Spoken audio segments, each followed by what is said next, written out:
Ahlan friends, at ngayong araw nga ay nag-crave ako ng tinolang manok kaya na nga naman naisipan kong magluto neto. Naglagay lang ako dito ng mantika at sinunod ko na nga itong bawang. Pagkatapos nilagay ko na nga itong sibuyas at hinalo-halo ko nga lang ito.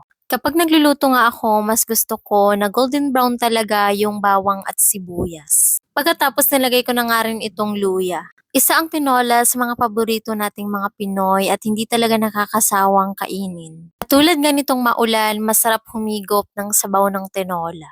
Pagkatapos kong haluin, nilagay ko na nga dito yung manok. Haluin lang natin ito ng mabuti at takpan natin ito ng 5 minuto. Pagkalipas ng 5 minuto at medyo brown na siya, ayan, baliktarin lang natin siya at haluin ng mabuti. Pagkatapos naglagay lang ako ng tubig dito at papakuluan lang natin siya hanggang sa lumambot yung manok. Naglagay lang ako dito ng konting asin pagkatapos naglagay nga rin ako ng chicken cubes para mas lalong lumasa itong ating tinola.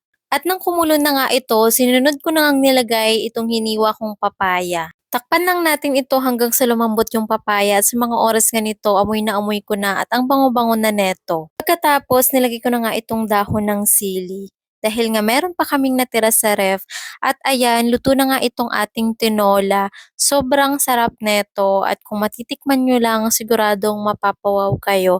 Kaya ano pang inaantay nyo, magluto na rin kayo ng tinola at sabayan nyo nga akong kumain itong masarap na tinolang manok.